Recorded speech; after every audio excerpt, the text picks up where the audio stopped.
thousands of times what would already be considered high. So we're not talking about exposure to a slight percentage higher of these toxic materials. We're talking about quantities, for example, off the side of Mount Shasta. If you can pan back, that's a landmark in Northern California, considered to be a pristine water source. Aluminum or snow sample off the side of Mount Shasta tested 61,000 parts per billion. This is just ordinary snow water. And people are drinking this stuff when they're hiking on the mountain. And remember, government action is required at 1,000. This is 61 times over the government limit, and our hikers are drinking this poisonous water on Mount Shasta Mountain itself. God. Barium, 83. Strontium, 383. So this summer, the people climbing are drinking poison. Basically. I certainly wouldn't want to drink 61,000 micrograms per liter of aluminum. And again, we've already seen in 5 years soil pHs in this area that have escalated 10 to 12 times, and we can prove that conclusively. Well, this is not speculation. We can prove conclusively that these metals have been in the rain. We have duplicate samples. Bachelor of Science in Forestry, International School of Forestry at Missoula. Master's in Zoology, specialized in aquatics. 35 years with the U.S. Forest Service as a wildlife biologist. And before that, several years with the USDA Soil Conservation Service as a soil conservationist. Also have run the botany programs, range and grazing programs. And I continue that today. Right now I do a lot of master gardener consultation work. When I started this garden back in about 2005 or so, the pH here was 5.5, 5.6. This is the old soil survey of the county. You can look at the page right here. This is my soil right here. It's a Dietz 125, 126 here at my house. And here, the soil reaction pH should be between 4.5 and 6.0. And over there in the pure mud, it's even a little darker. It's 6.8 right there. And what can this do to plant life and ecosystems? Well, you haul one of these things out and you start looking at the little things that are crawling around the soil. A lot of times they aren't there anymore. The little soil arthropods that you can barely see on a microscope, you can actually see movement with this. Little tiny macroscopic, look like little moving pieces of dust. Those start to go away. They're not gone entirely, but they start to go away. This is black oak acorns. You know, this is pieces of cedar wood. You know, come on, folks. This should be very acid, and I'm getting 10 times higher than expected. There's something really wrong here. But you can see all those reports, lots of them. Have over 20 reports here. Well, at least 20. I'd say it'd be closer to 30. All revealing dangerous amounts of aluminum and barium. You know, the science is there that something funny is happening. And the naysayers say, well, so what? Isn't neutral good? Well, no, neutral's not good. Neutral is not good. If your soil is supposed to be 5.6, it should stay 5.6 if you want the forest to be healthy. And if you want to grow a good garden, you have to keep your pH Around 6.0, 6.5. I think that we just need to wake up and just look at what's happening, because we can't just ignore it, because it's going to get worse and worse if we just keep ignoring it and pushing it away like, oh, that's nothing. There was mason jars, and they were brand new, sterilized, and that's what we catch the rain in.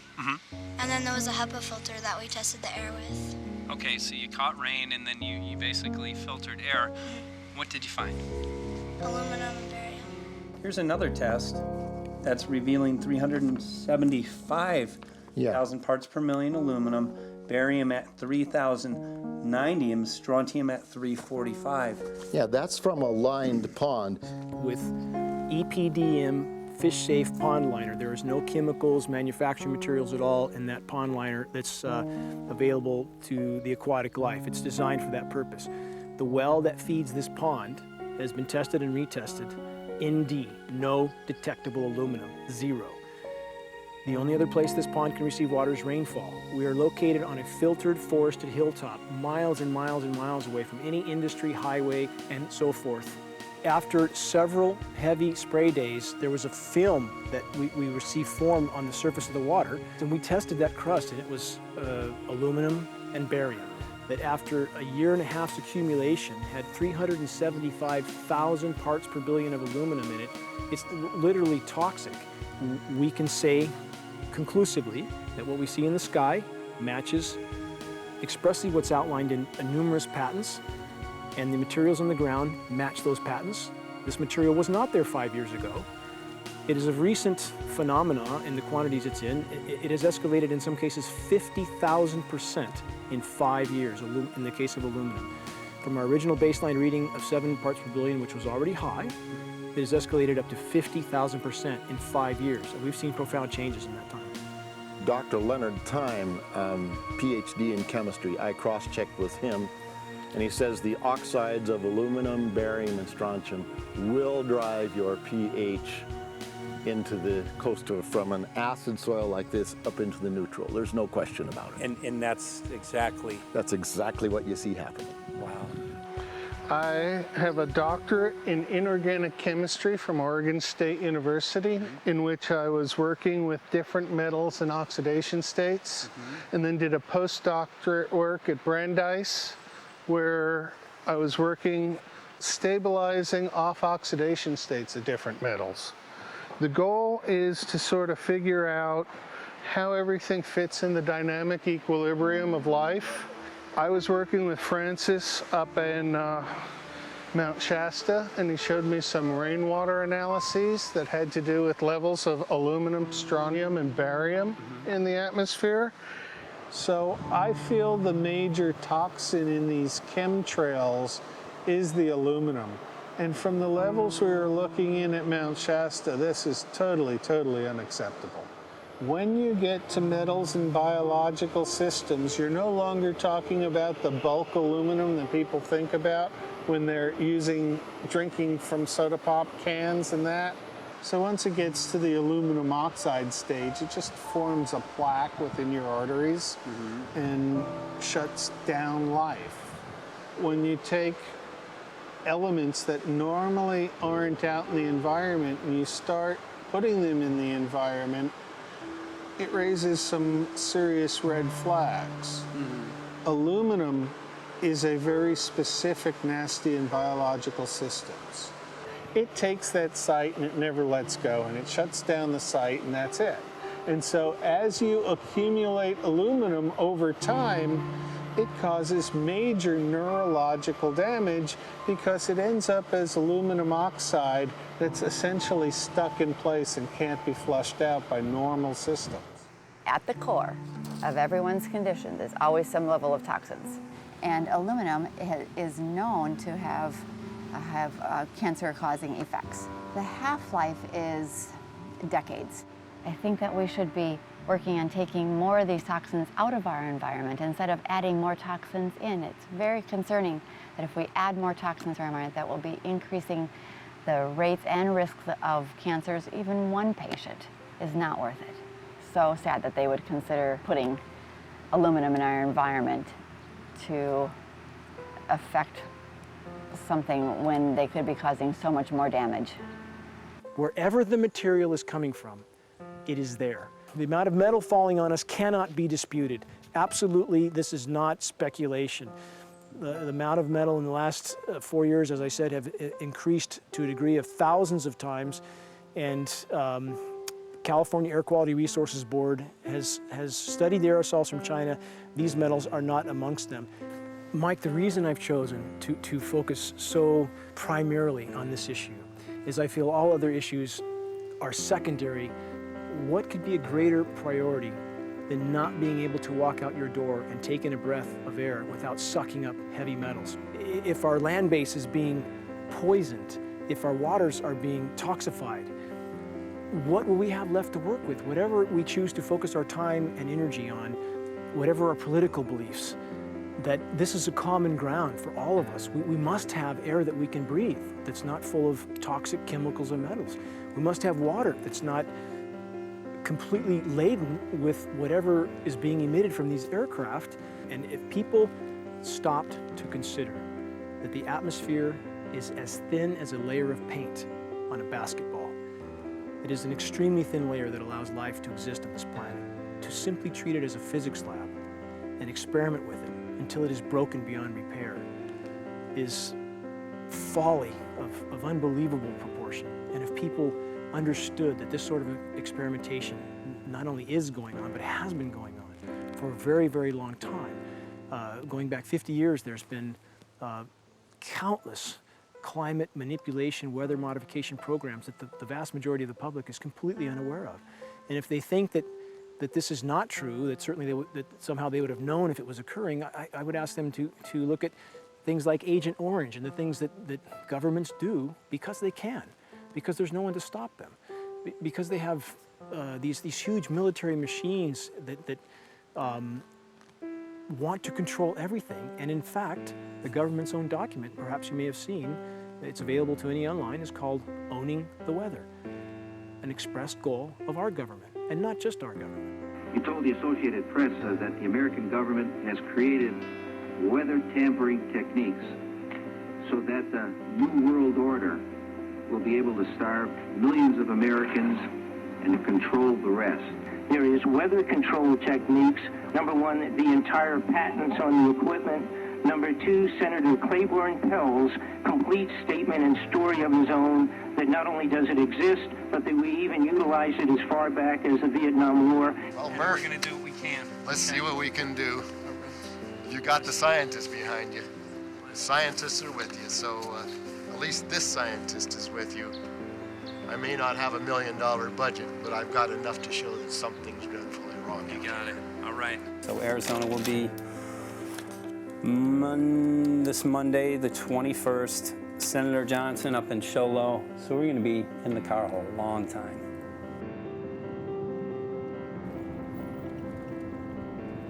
Well, it is such a pleasure. This is such Meet a nice place back here, I'm Yeah, telling this you, is Michael. great. But you know This what? is great. We love it. It's so private and it's so quiet and peaceful. And please come in. My name is Karen Johnson. I served in the Arizona State Legislature for 12 years. I was in the House for 8 of those years and in the Senate for 4 of those years. When you see a plane fly overhead, there's a trail that leaves the end of that plane, and it goes from one horizon all the way to the other as the plane flies across, and it begins to filter out and cover more and more of the sky in kind of ripples. It widens out and fills the whole sky. I mean, how could anybody think that that was the case? And then to live and to be underneath that and know that whatever is in that is falling down upon you and upon your animals and upon the earth. And I mean, it's frightening to me. And if people don't start really waking up and facing the fact that we've got people that are doing terrible things to us, and we had better wake up and fight back now. I mean, I'm the mom of 11 kids. I've got 35 grandkids. I mean, I've got a stake in this. I care about what is going to be left for my children. I care about it, and I'm extremely worried about what is going to be left to them.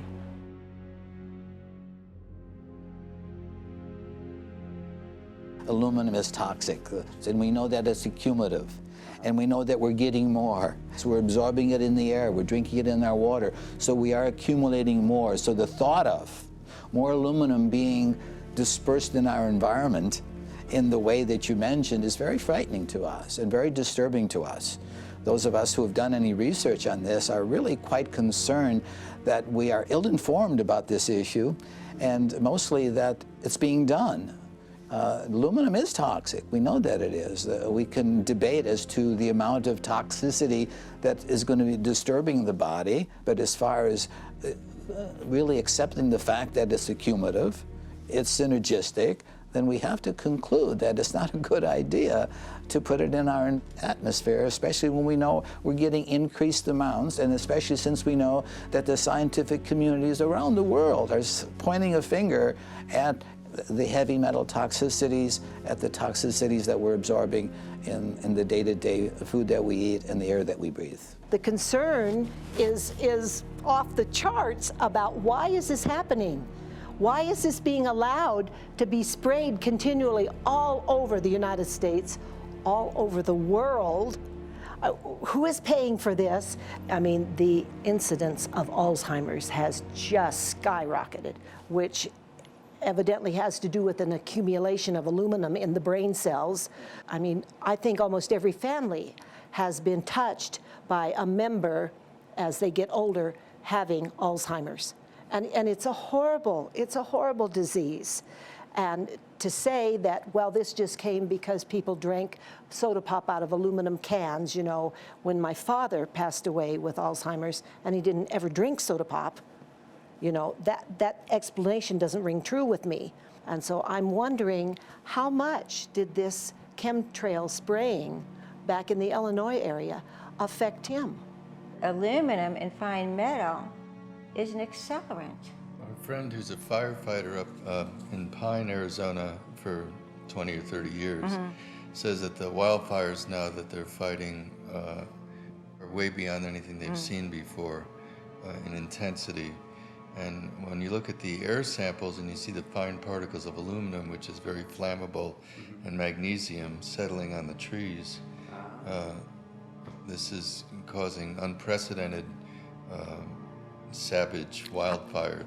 But if you look at this, you can see these are parts per million. They sent this to me, and I just found this to be extremely interesting because we should have like 2 parts per million of aluminum in our air. And this is saying that there's 39,000 parts of aluminum. That's astronomical. Barium is high. I mean, these are way off the charts of what people should be breathing or what's coming down on them. And, you know, if people wonder why their health is deteriorating, why they're having to go to emergency rooms, why they can't breathe, you know, why they're getting Alzheimer's, this has been planned. We have elites, I don't know what you want to call them, one worlders, Illuminati, I don't, whatever you want to call them. But with these people that don't care about the average person. They only care about themselves, their greed, their power, and if they eliminate, you know, 2/3, 3/4 of us from the planet, so much for the better for them, because then they don't have so many people to have to herd around and worry about. So this is a lot what this is about, and this is very, very alarming and scary. I mean, where is this stuff coming from, and why? Why is this kind of stuff being put out there? You know, I've heard different explanations about, oh, we need to cool the planet, all this and that. But if people are up there trying to cool the planet, why do they need all this kind of stuff in it? The explanations just never have really rang very true. And as I'm setting up the equipment, she looked at me, she said, all these trees here are dying. And I said, what? She says, all these trees in here are dying. So I thought, well, I'm going to test for aluminum, because that's one of the key things in the programs that we're talking about, and titanium. And I took some of this bark sample and tested it, and it came back positive with aluminum and titanium. Then I started traveling around California, noticing the same thing. In Lake Tahoe, there was a lot of the same type of bark, all through Sacramento area and Davis. Just about everywhere I went, I was noticing this silver white bark. What I think's happening is these chemicals are getting down and destroying the roots. And then as they come up, they're going out into the bark. Those 2 right there are the ones that are just, it just hurts so bad to see these 2, because look how old and big they are. We probably lost 40 trees right here on our 10 acres. Every week, every other weekend, we'd see another tree that was beginning to die. And I mean, it's just so sad, we'd just cry. And to think that that might have something to do with it, along with their other explanations, would really, really frost me. Every time you lose a tree, you know, it's not good, it's just sad. And there's another one over here in this little group of trees here. Don't you feel better when you stand up and fight than if you crawl down in a little hole and go to sleep? You know, I mean, my gosh, people, your families are out there, children are out there, your grandchildren. I mean, you've got to do something to help.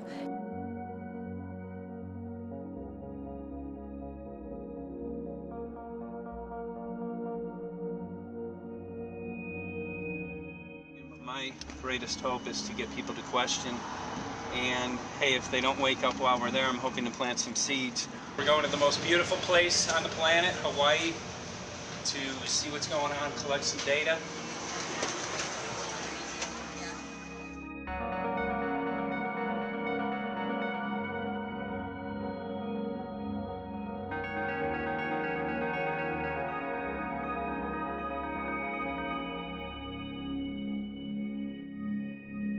We thank you for having fun with us. Hope you enjoyed the trip.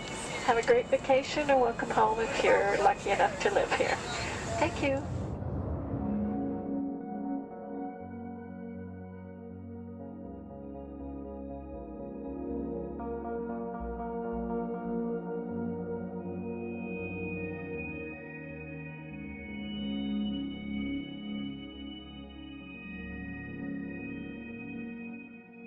The whole valley's off the grid, so it's either solar, wind, or generators.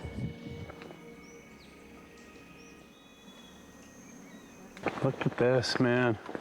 Yeah, the mind can't even conceive of a dream of this. Yeah. Right. Yeah, right. Even coming here, and one would never think, you know, in paradise that it's getting destroyed. And they're doing it island style. They do it off the island, right? They do it off the island, so they don't, you know, you don't see the chemtrail airplane. The theory is that they're spraying the ocean, offshore, and it's coming in on the. And it's coming in. Now these are coming from the west. They're also spraying on both sides today. A lot of this stuff is actually chemtrails coming this direction. There's material that's blocking. We should be able to see to the horizon, you know, where the Earth curves, because we're high enough and we have the ocean, right? So we should be able to see. We should be able to see the Big Island. It's only 30 miles away. And you can see it's not a blue sky behind it. That's the key. It's all, you know, has that kind of weird looking blue, like silver blue, I call it. And this is a nice day. You know, there's no more blue sky. The night, we're gonna look at the stars at night, and it's like, you'll see, you can count them. There's so few stars at night now. There should be hundreds of thousands of stars, and I can count the stars. There's like one here and one planet here. It's like, you might see, some nights you'll see 100, some nights you'll see 10. This is what concerns me, this kind of stuff right here. It's just soft. Okay. This just comes right off, this bark. That's not natural. For I've seen hundreds of thousands of coconuts, and I've never seen it falling apart like that. Look at this, you guys. I've never seen anything like this.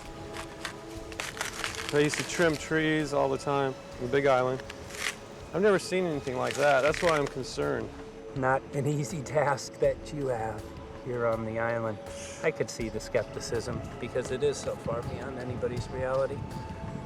It's amazing. It's just amazing to try to look through somebody else's eyes. Like my eyes, I can see this, so it's like night and day. And other people, it's just the illusion is just so deep. What do you think would happen if everybody awakened to what was going on and what the plans were of geoengineers? I think they'd have a revolution in Hawaii if people really understood what was going on. What's your concern for? I know that you love the land here. What's your concern about the chemtrails? Well, that we won't be able to live here and grow our own food, and that our health is going to be compromised. You think it already has been? Yes. And the thing is that they're doing it every day here, every day. So it's hammering, micro doses every day. And then, of course, it's getting in the environment, and of course, it's weakening the plants. And it takes a